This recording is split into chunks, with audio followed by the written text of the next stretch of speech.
Hey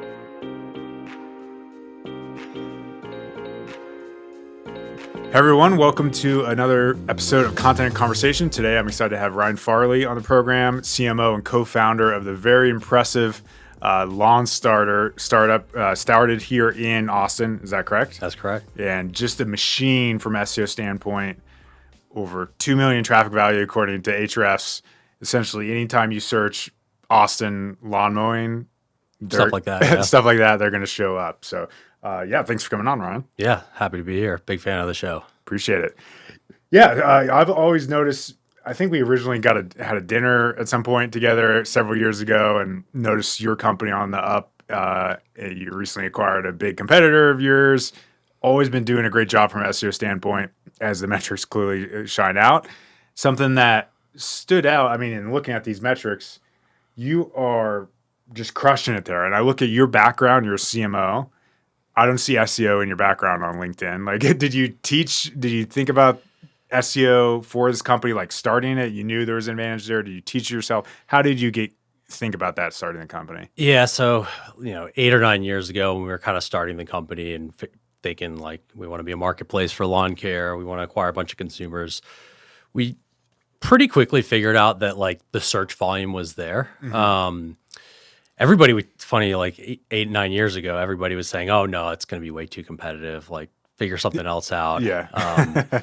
But so we always knew it was there and it was an opportunity, but it wasn't a few years into the company that we realized just how big it was. And we spent a lot of time like doing out of home, doing paid social, doing paid search, and we kind of treated SEO as just kind of just another to do thing. Mm-hmm. It wasn't until a few years in we decided like, we're going to really make this a core competency. Right. So as part of that, did you just kind of figure that out yourself? And you're like, I need to hire. What was your first hire at LawnStarter? Yeah. SEO hire? It was more of like kind of a writer. We figured out a lot of this. We were really scrappy early on. So we were like, me and the founding team, like we were super hands-on, like doing some of the early stuff, like writing the content ourselves, even doing some like, super manual link building early on. So, nice. And then as we raised capital, we brought on a few people, kind of who had done that before. Mm-hmm. One of the main people was actually like our first editor-in-chief. His name is John Egan. He worked for Bankrate, big SEO player in the personal finance space. And then another company here called Sparefoot, which is kind of like marketplace for self-storage. So, he came on board and kind of showed us this, magic of, search, content marketing and SEO. And I've just spent the last 8 or 9 years kind of learning as I go. Nice. Clearly working out. Yeah. So that's good. So you talked about obviously raising money a little bit. I'm curious, when you're like doing those initial raises, are you doing a TAM analysis of SEO and bringing that, or is it kind of like at that point an afterthought? Yeah, it's funny. Like when we were raising our initial, probably like Series A ish round, it wasn't so much about like, hey, here's SEO as the channel, here's paid search, here's paid social. It's kind of more like about the business model, I think at the time it was $70 billion, now $100 billion like market size. Yeah. Investors don't really they don't get channel so much. They tend to think about things in a more macro perspective. Mm-hmm. And now when we've gone to raise our more recent rounds, we kind of have to educate the investors. Hey, here's how to think about the various channels and how they work with our company. Nice. On that note, like we were talking about this before we started rolling, you now have board meetings as co-founder of a company with investors. How do you talk about SEO in those meetings? Like, what are the metrics? I think it'd be interesting for other people who maybe don't talk to boards, but know those are important people that kind of can help push decisions. Yeah. What kind of things are you bubbling up to them? Yeah. So the framework that I typically use to explain to kind of outsiders on SEO is like the 3 pillars are content, links, and kind of technical fine tuning. And we usually allocate our resources like 40, 40, 20 or so. And we typically are going to show the output metrics of how much revenue are we driving, how much traffic we're driving from organic, how many impressions is that getting us on our content, how many conversions is that driving, what's the revenue impact, but we're also showing some things that I, consider more leading indicators like site-wide organic traffic, which, our entire site's not going to convert to revenue, but I think it's a good sign that, brand health. Yeah, exactly. We show how many links we earned every quarter. That's like a board level KPI. Oh, wow. Nice. We show how much content we produced. Okay. So we don't get more granular than that, but like, it's pretty granular. I'm surprised links are shared. Yeah, but that's cool. And they care about that. Have you ever gotten a question in a board meeting, assuming the numbers are generally up and to the right, but links come down a little? They're like, why are links down? Yeah, occasionally. And it's really? we didn't get we didn't get a syndication with the New York Times this quarter that we did last quarter, but usually they're more focused on kind of the the revenue focused metrics. But it's always good to show your progress on the leading indicators. Yeah, that makes sense. So looking at leading metrics are still important, and that's a good thing for SEO heavy company. Yeah, for seems sure. Like, so you're a unique business in that you are competing. It's like national, local. Yeah. Are you in like most metros now? We're in the top 120 metro areas, which is roughly 60-ish% of the single family homes. And we'll probably be adding another 40 to 100 in the next year or so. Nice. So it's an interesting market where you're competing obviously with probably other people like yourself, Yelp, but the local pack is there probably every single time. Yeah. Do you have kind of any strategies to think about that, or like I imagine you've seen some change there too. I would be curious to hear how that has evolved for you. Yeah. So so we've got the local pack, we've got the pay-per-call ads, the regular ads, and then we've got the big aggregator companies like Yelp, like Thumbtack. And then we've got the local companies. So pretty healthy amount of competition for eyeballs. What we actually learned, which I was very pleased to learn from our data, was that the local pack actually doesn't get nearly as many clicks as kind of you would expect. Oh, really? Yeah, wow. It gets a lot fewer. And I think that a lot of people have kind of just realized like it's not that valuable of an information source compared to if you compare Yelp to Google Maps, Yelp's content is so much more rich and just better. It definitely gets some amount of clicks, but I forget the number, but it was like number one on the pack versus number one on the organic. It was like number one on the organic gets a lot more of the clicks. Wow, that's interesting. Yeah. I'm of course that varies by vertical a little bit. I'm trying to think our first party, like if you're Austin lawnmower, I have a website. I'm guessing that's people are not technologically sound there on average. Is that fair to say?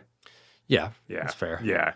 So I was trying to think do people have a gallery of all their lawn mowings? It doesn't really make a lot of sense, but yeah, typically, at least in lawn care, we're getting in some more sophisticated industries now, but websites are pretty basic, like Wix or a WordPress, or even the Google page builder thing that comes with the Google local is what we're looking at. Some are a little bit more sophisticated. So with the local packs, in your spaces, I'm guessing they're always there generally. Almost every single time. Yeah. I do see it more frequently on some random things like our agency searches and things like that. But have you seen any evolution in click-through rate on those? Not really. I think there was an impact a few years ago when they started adding local service ads. Okay. The other thing we've noticed is that just the listings are getting more reviews, which you would expect over time. Like when we first started, you'd see 3 businesses, 0 reviews on any of them.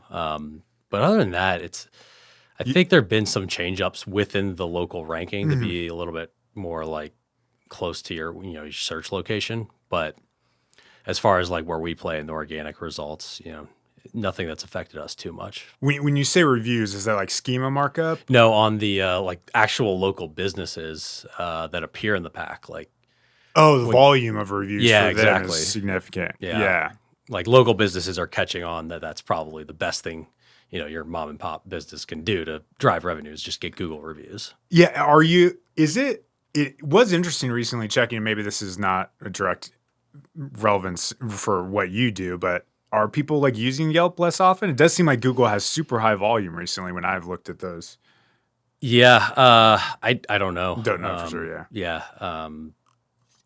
But it seems like Google at least is doing something to generate incentivize businesses to generate reviews. Yeah, absolutely. I mean, I definitely see it as a ranking factor on the local pack. I mean, it makes sense. So if that incentive alone does something, might be worthwhile. Well, one thing I saw on your website that I thought was interesting, I haven't seen before, is a pricing guide kind of hub. Yeah. You link to it in the footer, I think. And I mean, I'm a huge fan of cost type pages, pricing pages. They generate links passively. They're bottom, middle funnel generally. So it's often an awesome 1-2 punch. Like, what made you go to the extent of saying, let's make a hub for this and go like all in effectively? Yeah. So our long-term goal is we want to be the one-stop shop for all outdoor home services, not just lawn care. So eventually we want to capture traffic for roofing, fencing, pest control, tree care, pool cleaning, driveway paving, etc. And to do that, we need to establish relevance for all those verticals. And pricing guides seem to be a way that we could kind of start with the green stuff and kind of move outwards while not being totally irrelevant and start building up that relevance for the things that we're going to do in the future. Also, of course, there's, bottom, middle funnel. So there's some commercial value. We didn't really think that too much of that. And most of the stuff we don't actually convert. Do. Yeah.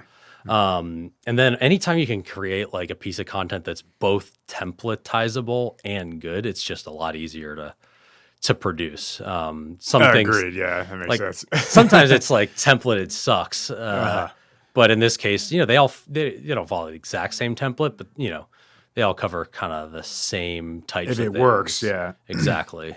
And they've done quite well for us. So do you give writers kind of an editorial framework, or does your managing editor do that where it's just like, this is the template and you fill it in essentially? Yeah, for pricing guys, typically, somebody from our SEO team would work with the editor who's in charge of that to come up with a rough outline and also kind of train the writers on what are the other things you may want to look for? Like, retaining wall, for example, you may see that all the articles in there like mention different brick types. Well, that may not be part of the template. But if every other article is mentioning it, that's ranking. It's probably a sign that, users are going to want to see different brick types. So maybe you should, go off template and add a section about brick types, for example. Gotcha. Yeah. So you're pulling that in from an SEO tool? We're typically manually reading manually. all the we use ClearScope as well. Yeah. But we typically are training the writers to read all of the top articles before they start writing their article. We're similar. I mean, especially in like lifestyle spaces or consumer spaces, which you're in. Yeah. I mean, we love ClearScope. Bernard has been on this program. Yeah. We generally only use it when we're like working in technical spaces where we think we'll miss some jargon terms. Sure. I'm with you of just kind of like checking out the search results. Obviously, you want to make sure you add value to what's listed there, which is a common objection of SEO is that we all rewrite the same shit. Fair. Yeah, it's about user experience, and there is a lot to that. I mean, honestly, it's like building whoever builds the best user experience gets people that answer. And I did like that on a lot of your pages. I forget where I originally saw it, or I'm not sure what page I saw it, but you had like a template above the fold. It might have been on a cost topic where you have like numbers highlighted. It's almost like a landing page of the cost. Is that the pricing pages, or was that? Yeah, those are pricing guides. Yeah. Yeah. So what brought you to kind of like go to that degree? On those? I think, because it's like, what's the price? And then it kind of gives the summary. I think it was just like one of those user things. Like a lot of people kind of just want to know the price range. Let's not bury the lead. Right. If you want to learn all about, the different brick types or, the cost by tree size, you can scroll down. But if you kind of want to get, most people probably would just want a general sense. So let's put that information front and center. Yeah, that seems ideal. I mean, I like that structure. I might have seen it on homeguide.com too of it. And I think that is one of the benefits when you're scaling out a content type. Like you probably couldn't write a random blog post and do something like that for every single article. But if you're doing pricing 500 times, you uniquely design that, and now you have a differentiated better experience than Joe Schmo who's writing just one cost article. Yeah, totally. And you do you have other template? I'm guessing you do that similar for other pages as well. Yeah, I mean, we've definitely have some templated types. We do product reviews, not because the Amazon revenue is it's actually like real money at this point. It's not our main business model. Those follow a template. That's been a wild ride just with all the product review updates. It's like, have you seen like isolated change in just those kind of rankings? It's one will be way up, one will be way down. And it's funny. It just seems like Google is just turning knobs trying to figure out how can we actually get quality product reviews. Because I mean, we've all searched for something and been, especially as SEOs, we're like, God damn it, this is just another SEO person. I have no idea if this is real or not. And we're pretty authoritative domain in our space, and also like we take them seriously. The reality is like nobody's going to test like all 100 riding lawnmowers out there before they write it. So I know Google's like, we want you to test this, but that's just not feasible. But we we had our grading rubric. We took them seriously. We read all the reviews, and we kind of did everything that you're supposed to do, and even still, we're kind of at the mercy of Google. Now, luckily, that's not our main business. Like the reason that we did that wasn't even for the revenue; it's more just we want to establish relevance in the space, and a brand reputation as the people that know about everything related to your yard. That makes sense. So, so the volatility isn't as painful when we win, or glorious or painful when we lose, glorious when we win, but. It's interesting to observe. To follow it. So you mentioned expanding into other areas to the extent of what you can share. Like, have you thought about rebranding? Like, how are you thinking about branding and the like there? From SEO standpoint too. So we've got two brands, LawnStarter and Lawn Love. I haven't seen that one yet. Yeah, so they're both lawn related, and kind of our theory is like we can get away with doing anything outdoor with that. Now, if we want to go to home cleaning, HVAC, et cetera, we can probably still get the traffic realistically. But like, at some point it's like, doesn't make sense to download the LawnStarter app to get your HVAC done. But fair. The verticals that we're starting with, we're working on lawn chemicals right now. So we just rolled that out nationwide, which is a lot different than lawn maintenance. So putting down fertilizer, pre-emergent, lawn aeration, it seems, similar industry, completely different vertical. But the next ones that we're going to be expanding to are all kind of like in the outdoor maintenance space. So I think we can kind of get away with still using the brands that are lawn related. 301 redirects are just really expensive, so I want to avoid that as long as possible. You mean in terms of like you're going to lose traffic in doing that? Yeah, exactly. Yeah, that makes sense. Yeah, I agree with that. It's always an anxiety. I haven't been in your position to that degree. So as a founder of a company, someone who's thinking about the bottom line, no doubt, of your business, hopefully every SEO does that. I think you probably more uniquely are like really intimately thinking about those kinds of things. How do you think about modeling opportunity, headcount against the SEO opportunity you have? Like, how does that function at LawnStarter?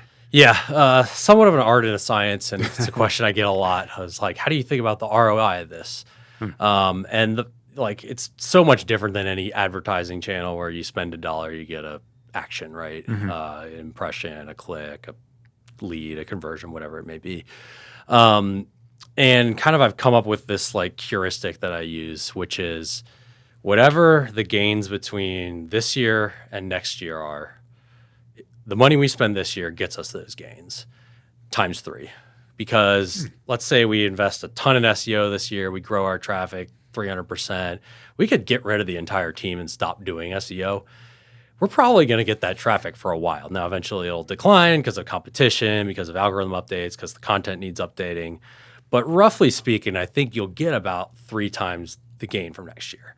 And I think that one important thing is that like whatever you're doing this year is you're really playing for next year and years out. Like it's in SEO, like it's just so hard to, there's some instances where you're testing titles or whatever, but so much of what you do is like just ongoing so that for future gains, it's not like, I write a piece today and I get, revenue tomorrow. Right. So that's kind of the heuristic that I use. Now, obviously, like forecasting what are your gains the next year, that's kind of like, the devil's in the details there. One of the things that we do is we look at our traffic on a cohort basis. So just kind of like you would look at a customer cohort. We say, hey, here's all the content we published in this quarter. And here's like how the traffic trended over time and when it like eventually peaked, so to speak. And that way we can kind of model like, using, some volume estimations and whatnot. Hey, if we produce this editorial calendar this quarter, we'll get this much traffic, a year from now. And we did find that about a year is kind of like when it a good ultimately benchmark. Peaks. Yeah. And you can kind of build a model where you see, like if you plot your traffic over time with like, a stacked bar chart where every color is a quarter you publish that content, you can kind of see how they stack. Another interesting thing is sometimes you'll notice that like a cohort starts declining, and that's like a sign you need to drill in and maybe update some of that content. But that's typically how we come up with the forecast. Nice, I like that. And there's always going to be some art to it, right? So we're all guessing. The product review update changes are exactly. Things. Yeah, but it's you're thinking in bets, right? Like it's and usually, I think this exercise, or I think the question scares so many people away from doing SEO, which is great for essentially. Us. Yeah. Oh yeah. It's great for like people who kind of know how to think about it. Yeah. Whereas like everybody knows how to think about Facebook ads. Everybody knows how to think about Google ads. Like those are a lot more perfect competition than SEO is. That makes sense. So is that a similar exercise with like thinking about hiring and like? Yeah. A lot of the hiring's editorial. We hire most of our writers in-house. We have for a couple of years now. We've done both, but we've been scaling that in-house. So that's typically, a writer can ramp this fast, produce this many articles of this variety. Like, one of those pricing guides takes well over a week for a writer to do, whereas how to mow a lawn probably takes, half a day. So you kind of have to adjust for that. Yeah. That makes sense. So are you thinking like, I want to double our production of content, so therefore I'll hire X people? Pretty much, yeah. And there we have editors. We kind of have a theory on how many editors to, what's the right writer to editor ratio, which I'd be curious to hear. Somewhere around 5, I think. I think that's fair. We essentially have our managers. We do have editors. They're kind of different roles, but typically cap at 5 writers that they manage. Got it. Yeah. So our editors are kind of like both managers and editors. So yeah, that makes sense. We've got producers who kind of like pretty it up in WordPress and stuff like that. Oh, interesting. Okay. To kind of give the writers a little bit, so they can do way more writing, way less like HTML management. Exactly. What is that skill set? Is it just someone like competent in HTML? Like, is it their title producer or content producer? Their title's producer. Typically somebody offshore. Okay, that makes sense. So it's inexpensive. How do you? I probably should look at that in our. We use Smartsheet for time tracking, but what percentage of the time goes to? It's definitely real time. It's not super high value always, but yeah, how much time per article goes to that producer? Hard to say. I have no idea. You'd have to ask one of our editors. But is that the full workflow? So we have the editor, writer, producer. So we'll typically also have somebody from the SEO team weigh in. They're not going to necessarily review every article, but they're going to be spot checking, and they're kind of more looking at this from the lens of like, are we fulfilling the user intent? Are we thinking about both what users and what Google wants to see? Because they aren't always the same as much as we'd love for them to be. Especially for newer editors or newer writers, they're typically going to be a little bit more involved and help make sure that they're writing with the best practices. And then as an editor / writing team matures, they are going to be doing a little bit more spot checking, a little less like of a full deep dive. Yeah. You mentioned the 40-40-20 ratio earlier. Yeah. when you think about SEO, is that like a technical person reviewing that? Is there a ratio of SEOs to content team? Yeah. So I wouldn't say a technical person, Uh-huh. more so like somebody who kind of understands like how to architect content, like how to, if you look at Structure top it. 10 Yeah. results and like one of them's the New York Times, you probably discount that outline. Like, they can kind of like Get away with things that we can't. exactly. Yeah. But if you spot one that's like a DR12 Right. ranking and you're like, whoa, what are they doing that's like so spectacular? Right. And can kind of parse that and also think about like, how do we make an article that's better than this? Are there unique features in that article? Is it a calculator, a graph, a table? Versus just how do we write an awesome piece about that article, which is typically, where your writers are going to start at, and eventually they kind of accumulate the SEO intuition over time. Makes sense. Do you use WordPress or what's your CMS? Yeah, well, for our long form content, we use WordPress. For everything else, it's custom built, like our Landing homepage, pages. category pages, SEM Makes pages. sense. Yeah. Nice. Yeah, we love WordPress. Continually have conversations of like new CMSs that show up on the. Have you ever had the pool of changing or migrating? We experimented with one. It was absolutely awful. Yeah. And yeah, it's just hard to beat WordPress from a SEO perspective. Like, yeah, it's clunky. Yeah, it's old school. Yeah, there's the plugins always clash with one another, but it still just always ends up being the best option. Yeah. I mean, it's so much like sunk infrastructure there of like plugins and development community that's so prominent, and every writer in the world probably has like some experience working. True. And, now you have the producers, but it's definitely user friendly for sure.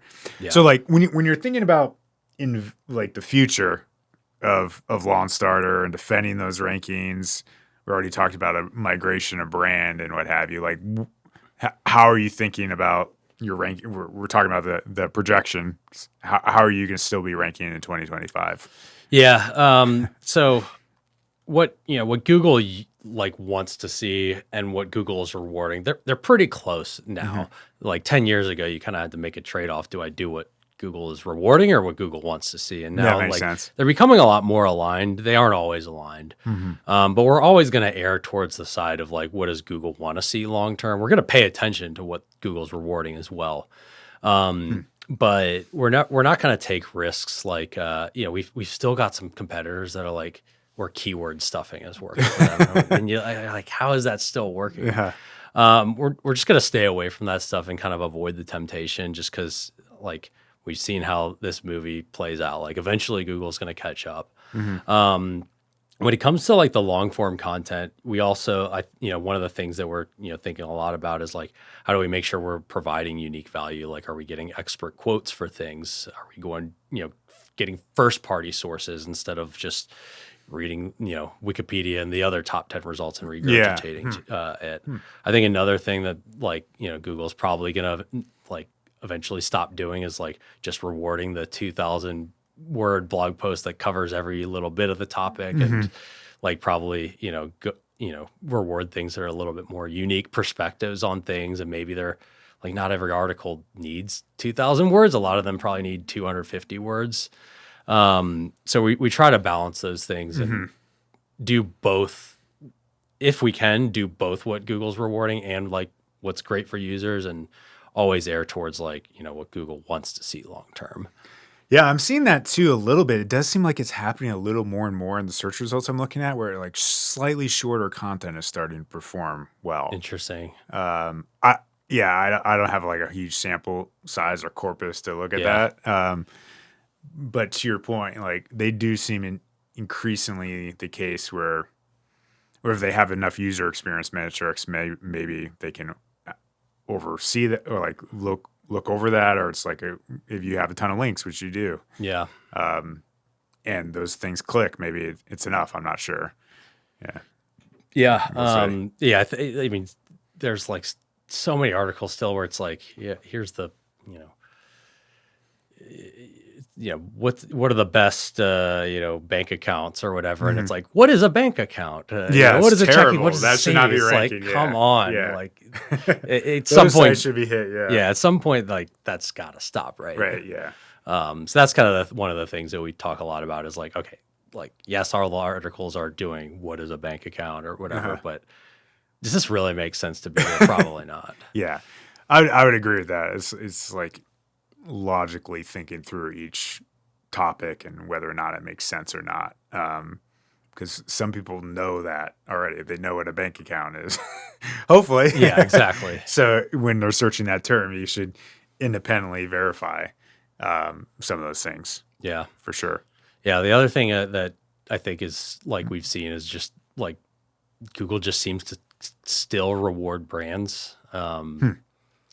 Like, there's sites that we've seen plenty of instances of sites that are fairly equal, but like, one does a lot of paid marketing or TV or whatever, and they seem to outperform. It's, you never know if it's I would agree with you. Yeah, but I think it's true.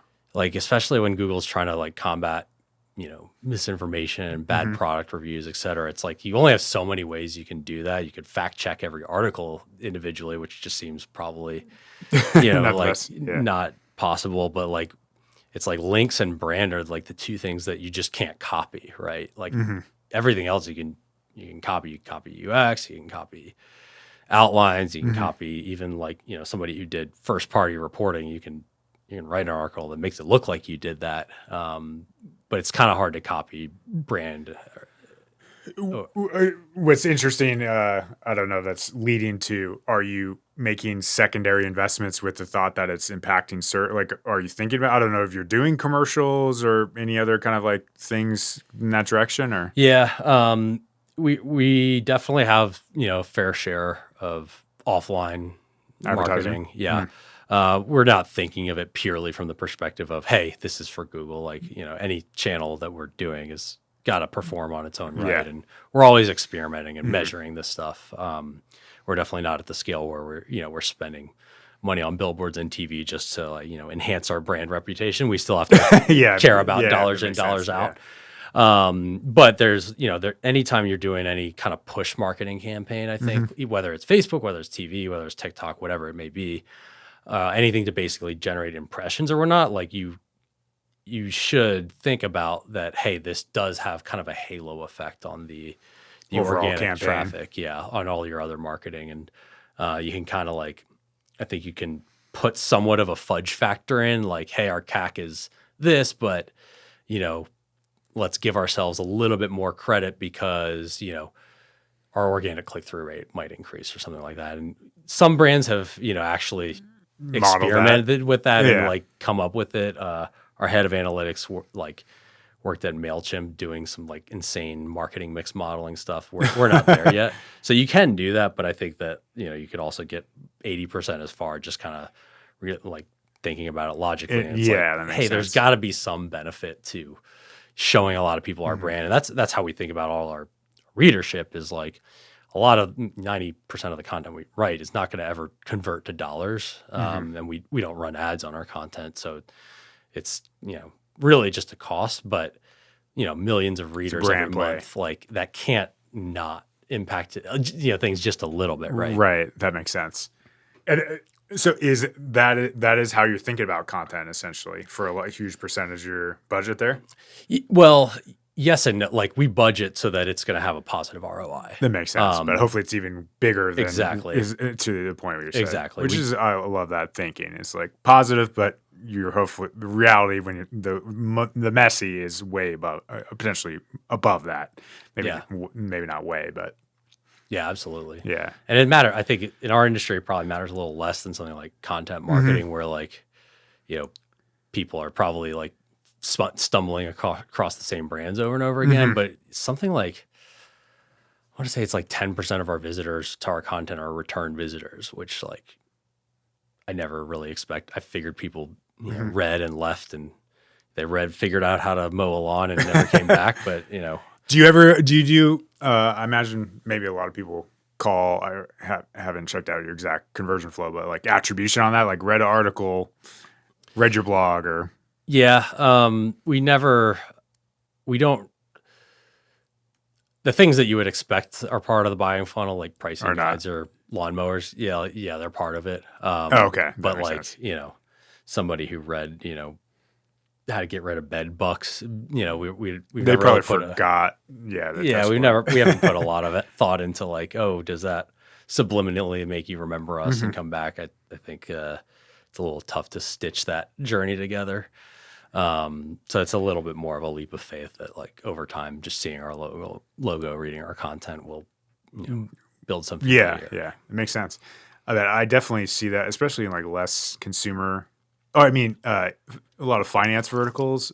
I swear you can't win unless you're bidding on ads, because it's so hard to generate a link in that space. Yeah. It's almost like a brand awareness thing. It drives more click-through rate. Similar idea, but I mean, I definitely could see it. Yeah. I talked to a company who in the personal finance space who like, they stopped all their paid acquisition, come to think of it, and their organic traffic went down. And not just like their branded traffic, right? Like obviously your branded traffic's going to go down.